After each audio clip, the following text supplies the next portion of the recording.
ధన్యవాదాలు నా కోసం వచ్చినందుకు. ఈ హాస్పిటల్ ఇష్యూస్ మీద ఎప్పటి నుంచి నేను మాట్లాడుతున్నాను. నా నోటీస్కి వచ్చినాయి రాని చాలా వాటి మీద నేను స్పందిస్తూనే ఉన్నాను. రీసెంట్గా హైదరాబాద్ హాస్పిటల్ ఇష్యూ కానీ ఈ జమ్మికుంటలో కూడా కంప్లైంట్స్ వస్తున్నాయి. సార్ మీరు ఒకసారి మాట్లాడితే బాగుంటుంది, మీరు వచ్చి విజిట్ చేస్తే బాగుంటుంది అందరూ చెప్పడం వల్ల ఈరోజు హాస్పిటల్ చూసినాను. ప్రెమిసెస్ అంటే పరిసరాలు ఎంత సౌకర్యంగా ఉన్నా కూడా కనీస వసతులు అయితే కొన్ని మిస్ అవుతుంది. నేను ఇంతకుముందు కూడా చెప్పినాను, హైదరాబాద్ నియోజకవర్గంలో కార్డియాలజిస్ట్ అవసరం చాలా ఉన్నది, గుండె వైద్య నిపుణులు. ఇప్పుడు ఉన్న అధికార పార్టీ నాయకుడు తుమ్మేటి సమ్మిరెడ్డి చనిపోయింది గుండె కొట్టుకుంటే, ఆయనకు వచ్చిన ఒక మైనర్ హార్ట్ అటాక్. ఇదే హాస్పిటల్లో కార్డియాలజిస్ట్ తీసుకుంటే ఈరోజు ఆయన మన మధ్యలో ఉండేది.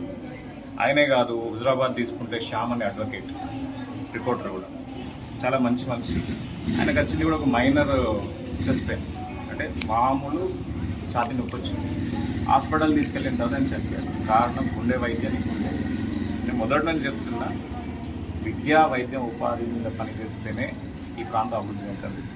ఇప్పుడు విద్య ఉపాధి తీసుకుంటే అది గవర్నమెంట్ పదుల అంశం. వైద్యం తీసుకుంటే ఇక్కడున్న సిస్టమ్, ఇప్పుడు అంతకుముందు పెద్దిరెడ్డి గారు ఉన్నారు, తర్వాత ఇతరులందరూ గారు వచ్చారు, ఇప్పుడు ఇంకో ఆయన వచ్చింది. ఎవరు వచ్చినా కూడా సిస్టమ్ ప్రాపర్గా మెయింటైన్ చేస్తేనే అది కింద ఉన్న పేదవారికి న్యాయం జరుగుతుంది. ఇప్పుడు కార్డియాలజిస్ట్, ఇప్పుడు నేను శ్యామ్ గురించి చెప్పినాను, సమ్మిరెడ్డి గురించి చెప్పినాను. తీసుకుంటే ఒక నిరుపేద, అతని గురించి ఎవరికి తెలుస్తుంది? ఆ ఊరు చివరన ఉన్న ఇల్లు ఊరు మధ్యలో ఉన్న వ్యక్తికి తెలియదు, ఆ పర్సన్ ఎవరు, ఏం పని చేస్తాడో తెలియదు. అట్లాంటిది అతని హాస్పిటల్కి వచ్చేసిపోతుంది. సో ప్రచారం ఏదైతే జరుగుతుందో వాటి గురించి నేను మాట్లాడుతున్నాను. శ్యామ్ చనిపోవడానికి 100% సిస్టమ్ ఫెయిల్. సమ్మిరెడ్డి చనిపోవడానికి కూడా సిస్టమే ఫెయిల్. ఇక్కడ నుంచి ఒక్క రిక్వెస్ట్ ఎందుకు పోతలేదు? ఏదో ఒక రిక్వెస్ట్ పోలేదు, మాకు గుండె వైద్యం ఇప్పుడు అవసరం, ఇక్కడ ప్రజలు చచ్చిపోతున్నారు, రేపు నాకు రావచ్చు, ఇంకొకరికైనా రావచ్చు. సో అందరం బాధితులు, మీరు ఒక్కనే కాదు, ఇక్కడ ఉన్న ప్రజలంతా బాధితులు. సో వాళ్ళ పక్షాన మాట్లాడుతున్నాను. అందుకే హాస్పిటల్కి వచ్చిన విజిట్. ఇక్కడ నుంచి కూడా సంబంధిత మంత్రి గారికి కానీ, సంబంధిత నాయకులకు కానీ, నియోజకవర్గ నాయకులకు కానీ, ఇక్కడ గెలిచిన ఎమ్మెల్యేకి కానీ, ఎంపీకి కానీ, ఎవరికైనా కూడా వాళ్ళు ఫస్ట్ ఆఫ్ ఆల్ ఈ వైద్యం మీద ఫోకస్ చేస్తే చాలా బాగుంటుంది. ఎందుకంటే ప్రతి పేదవాడికి వైద్యం అందితేనే సమస్య పరిష్కారం అవుతుంది.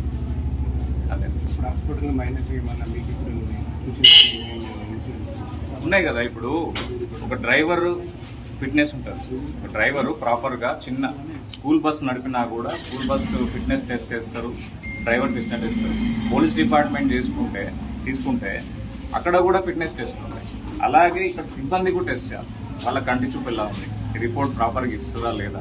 ఎందుకంటే అక్యురేట్ ఉంటుంది. ఒక బ్లడ్ రిపోర్టు 10 నిమిషాలు ఇచ్చేది ఉంటుంది, 1 అవర్కి ఇచ్చేది ఉంటుంది, నెలకు వచ్చేది ఉంటుంది.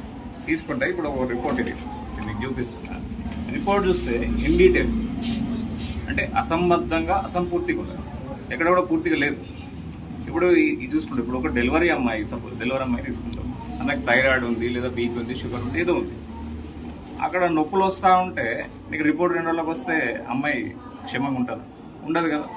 సో ఈ టెస్టులు కూడా జరగాలి. మెడికల్ డిపార్ట్మెంట్లో పనిచేసే ప్రతి ఒక్కరు కూడా ఫిట్నెస్ టెస్ట్ ఉండాలి. వాళ్ళు సరిగ్గా వినగలుగుతుందా, ప్రాబ్లం అర్థం చేసుకుంటారా లేదా, సరిగ్గా రిపోర్ట్ చూడగలుగుతారా లేదా, ప్రతిదీ చూడాలి. చూసినప్పుడే జరుగుతుంది. అదే మీరు హైదరాబాద్లో కూడా ఇలాగే ప్రశ్నించినప్పుడు మీమైన ఆరోపణలు వచ్చినాయి కదా?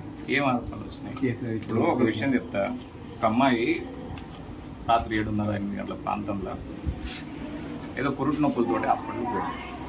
సరే, అక్కడ ఏం జరిగిందో లేదు, సహాయం అడిగింది, మేము చేసినాం. అది చేసిన తర్వాత అర్థం చేసుకుంటాడు, వాడికి నచ్చిన ఇట్లా అర్థం చేసుకుంటాడు. నేను చేసింది ఏంటి? సహాయం. అమ్మాయి చక్కటి బిడ్డకు జన్మనిచ్చింది, హ్యాపీగా ఇంటికి వచ్చింది. ఇప్పుడు సబ్బని వెంకటకు పేరు వచ్చిందా లేదా పక్కన పెడతాం. ఒకవేళ ఆ అమ్మాయికి మార్గ మధ్యంలో ఏమైనా జరిగితే హుజరాబాద్ పేరేమయ్యేది? నాకు వచ్చింది ఇంచు మందం, తేడా జరిగితే కిలోమీటర్ డ్యామేజ్ జరుగుతుంది హుజరాబాద్. ఇప్పటికే హుజరాబాద్ రాజకీయంగా పోయింది, అభివృద్ధి పరంగా పోయింది. ఇంకా ఉన్నది ఏంటిది? అంతో కొంత ఉన్నది ఈ సేవ చేసే గుణం. మాలాండలం కూడా అడ్డుకుంటాడు, అడ్డుకోండి. ఏమైతే మమ్మల్ని చేసేది ఏముంటుంది? ఏం జరగదు. వాళ్ళు ఏం చేసుకున్నా కూడా, ఏం ఆరోపణలు చేసుకున్నా కూడా తీసుకోలేదు. దానివల్ల నాకు పోయేది లేదు, వచ్చేది లేదు. సామాజిక సేవ చేస్తున్నారు కదా, ఏ ఉద్దేశంతో చేస్తున్నారు? అంటే రాజకీయాలకు వచ్చే అవకాశం మంచి చేయడానికి ఉద్దేశం ఏముంది? మంచి చేయడానికి ఇప్పుడు నా ఇంటికి చేయాల్సిన వాడు కరెక్ట్గా పని చేస్తే నా ఇంటికి ఎవరు రాదు.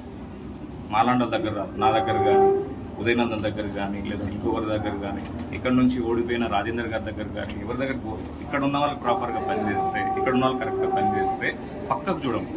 ఇక్కడ వేసలేరు కాబట్టి నా ఇంటికి వచ్చిన వాళ్ళు అయితే పలానా దగ్గరికి పోని నేను చెప్పలేను కదా, నా వల్ల అయితే నేను చేస్తాను.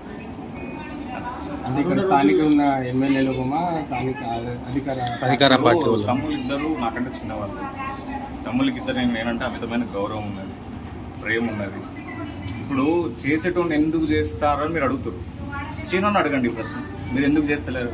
ఇప్పుడు మీడియా ప్రాపర్గా ఉంటే మీరు లోపాలను ఎత్తి చూపాలి. ఇప్పుడు ఇక్కడ దీని మీద మాట్లాడలేదు. ఇప్పుడు సీఎంఆర్ఎఫ్ చెక్కుల కోసం మీరు అడిగినట్టు సీఎంఆర్ఎఫ్ చెక్కుల కోసము యుద్ధం చేసుకుంటారు. అవసరం లేదు. అది ఇవ్వడానికి కాదు కదా నేను ఎమ్మెల్యేని చేసింది, అది ఇవ్వడానికి కాదు కదా నేను ఎంపీని చేసింది, మినిస్టర్ని చేసింది. ఒక గ్రామ కార్యదర్శి కూడా ఇవ్వగలుగుతాడు వాడు. దానికి ఎమ్మెల్యే స్టిక్కర్ అక్కర్లేదు, ఎంపీ స్టిక్కర్ అక్కర్లేదు. గ్రామ కార్యదర్శి నువ్వు ఏం చేయాలి? అసెంబ్లీలో పోయి మాట్లాడు. ఇప్పుడు హరీష్ రావు ఉన్నాడు. హరీష్ రావు తెలంగాణ ఉద్యమం జరుగుతున్నప్పుడు YS Rajasekhara Reddy minister, chief minister ఉన్నాడు. ఆయన దగ్గర పోయి పనులు చేయించుకోలేదా? నువ్వు ఎంతసేపు వాడిని విని తిడితే ఎవరు పని చేస్తారు? మనం ప్రతిపక్షంలో ఉన్నప్పుడు అధికార పక్షంతో మంచిగా ఉండి అన్న మాకు ఈ సమస్య ఉంది, ఇక్కడ పిల్లలకు ఉద్యోగాలు కావాలి, ఇక్కడ డెవలప్మెంట్ లేదు. ఇటు కూతవేడి దూరంలో కరీంనగర్ ఉన్నది, ఇటు కూతవేడి దూరంలో హన్మకొండ ఉన్నది. రెండు క్యాపిటల్ సిటీస్ మధ్యలో, డిస్ట్రిక్ట్ సెంటర్స్ మధ్యలో ఉన్న అక్కడ ఎందుకు వసతి ఉండలేదు? ఎందుకు డెవలప్మెంట్ జరుగుతలేదు? ట్రైన్ రోడ్ ఇప్పటివరకు కరీంనగర్ జిల్లాలో తీసుకుంటే ఫస్ట్ ట్రైన్ రోడ్ ఉన్న ప్రాంతం ఇది. జమ్మికుంట, కొత్తపల్లి, ఓదెల, పెద్దపల్లి ఈ ప్రాంతం అంతా రైల్వే లైన్ ఉంది. అటువంటప్పుడు ఇక్కడ ఎందుకు మెడికల్ కాలేజ్ రాదు? నేను ఫస్ట్ నుంచి అంటున్నా, వీటి మీద కొట్టాడాలి. సార్ మాకు మెడికల్ కాలేజ్ కావాలి, పొన్నం గారు మాకు మెడికల్ కాలేజ్ కావాలి, శ్రీధర్ బాబు గారు కావాలి. ఇద్దరు ఎఫిషియెంట్ మినిస్టర్స్ ఉన్నారు ఇక్కడ. పొన్నం గారు బాగానే పని చేస్తారు, శ్రీధర్ బాబు గారు చేస్తారు. వాళ్ళ దగ్గర పోయి అప్లికేషన్ ఇస్తే కదా నాకు మెడికల్ కాలేజ్ కావాలన్నా, నాకు కంపెనీ కావాలంటే వాళ్ళు చేస్తారు. వాళ్ళు చేయడానికి రెడీగా ఉన్నప్పుడు మనం అడగం. ఈగోస్ దేనికి?